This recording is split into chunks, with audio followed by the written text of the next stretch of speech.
at that. And the first off is this. Prime Day is an event that normally takes place over one day, or last year 2 days, during July.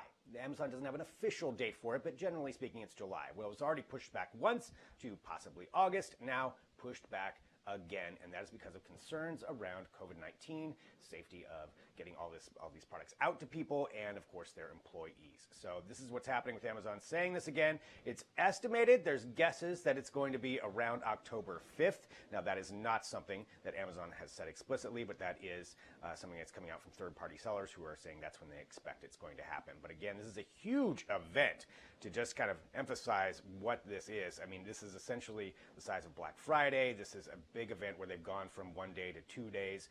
We don't know how many days it was going to be this year, but they are going to continue on with the sales event that's going to be going on in India. But as far as the United States and the general Prime Day, it is going to be delayed. So expecting maybe October 5th, but certainly a big move there. And for third-party sellers who look to sell a lot of items on that day, this is a very big very big economic impact for them. But again, Amazon saying because of concerns of COVID-19, they are delaying it one more time. The date we're hearing is October 5th, but Prime Day delayed once again. Continuing on with trending news, let's talk about something else with Amazon, and that is the expansion of robot delivery tests. So this is something they've been doing for a while. They had tested it out in Snohomish County in Washington. There's also some tests going on in California. Now they're expanding these tests to Atlanta and also to Tennessee. So Atlanta, Georgia, Franklin, Tennessee, 2 places where they're going to be getting the Scout robot. So there it is, kind of looks like a cooler on wheels, and this is an autonomous thing that would deliver packages to you. They are going to have what they're calling a Scout representative who is going to be with them.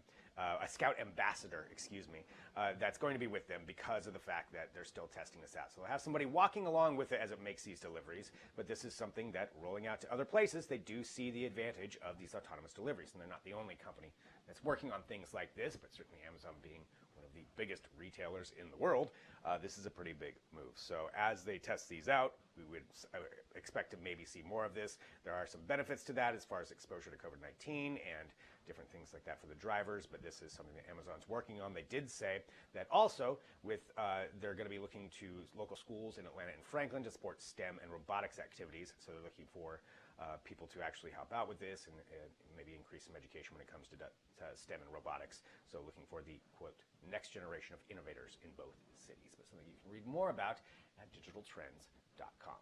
Continuing on with trending news, movie theaters were originally planning to open June, then July. Now it keeps getting pushed back, obviously, here in the United States, at least because of concerns of COVID-19 and what regulations are allowing for. So Tenet, being this movie that was going to be the first blockbuster to come out, is now pushed back again. This is the 3rd or 4th time, I would say at least, that's been pushed back. Now they're saying that they don't even have a date. Originally, it was going to be August 12th now. This was the latest date, rather, and now they're delaying the film until at least September, they said.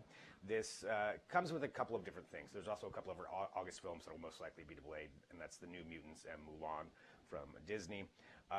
There is the possibility that Tenet, though, could open in other places around the world and not the United States, which would be a different kind of move, where this would open up worldwide, and then they would wait until theaters can handle it here in the United States to open. And that's because of the fact that Christopher Nolan refuses and will not, by all accounts, allow this to go to a digital or streaming only platform. But it's another sign of the fact that movie theaters are being pushed back. A couple of things with Tenet. There's something interesting with China, as far as China being the world's 2nd largest movie market. This is a huge market for Hollywood movies, but there's an issue there with the runtime. So Tenet runs at about 2.5 hours long, and Chinese regulations for them opening up their theaters are that movies have to be 2 hours or less because of social distance laws. So how Tenet would handle that, that's an interesting concern. And also, is that something that we could see United States theaters adopting? Hard to say, but a lot to kind of infer with that, a lot of information that will be coming out, but following along with that, Tenet being delayed. You can read more about it at digitaltrends.com. Continuing on with trending news, let's talk about Gmail, something that a lot of us are on all the time. And with this increased use of online meetings and virtual meetings and Zoom, well, Google has Meet, and Meet is something that is now rolling out for more people to utilize. So they're saying it's a reliable choice for video calls during the pandemic. And this is going to be showing up now as part of the Gmail app for iOS and Android. So iOS users actually got access to it, I believe, before. Now Android users are going to get it as well. So officially, if you don't subscribe to G Suite, your calls will be limited to 60 minutes, but that rule is not going to be enforced until September 30th. That's when they'll make you subscribe if you want to do longer than 60 minutes. But it's a competitor essentially to Zoom, to all kinds of the other apps that are out there to facilitate these meetings. And that is what Google's going to be having. But now they're going to make it easier and have it integrated right into Gmail. So that's an update you'll be seeing soon.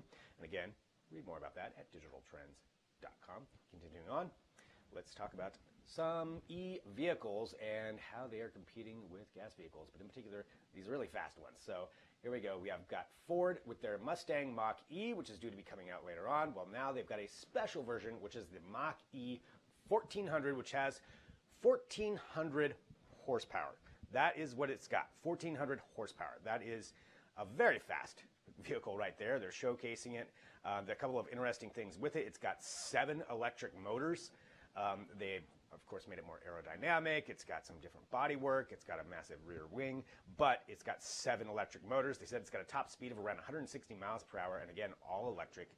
They haven't tested it for the quarter-mile time for 0 to 60, but pretty impressive what they've come up with here. And there are some other cars some other e-cars that have gone over 1,000 horsepower, but this is the first one with these 7 motors. Now, it's not going to last very long. The way that they had to do the battery is it puts out a lot of power really quick, so this isn't something that you would be using long-term, obviously, but it's showcasing the power that they have. Ford is talking about entering into some e-races as well, so this is something that they could be joining. But yeah, kind of a cool video that they put out and just showcasing the power of electric vehicles and what they've been able to do with them so far. So again, that's the Ford Mach-E 1400. So read more about that at digitaltrends.com. And continuing on with our final trending news topic here for the top of the show, let's talk about SpaceX and another highly successful mission with a couple of firsts that happened yesterday. Now, this is setting up a South Korean military satellite. So we didn't get to see the entire launch. Well, we got to see the launch, but we didn't get to see the deployment because South Korean military declined to have that broadcast. But here are a couple of things that were the first. This was the fastest time that a Falcon 9 rocket was turned around and used again. So the last time this was used was actually to send up the astronauts to the International Space Station. Now it's was used again just 51 days later. So that's a pretty big move right there. And it also is a first for the fact that both of the fairings, both of them, were able to land successfully on those ships at sea. Sometimes we get one of them, the other one falls into the ocean, but they both landed on these barges with nets in the middle of the ocean, and that is a huge success because it saves a ton of money for one.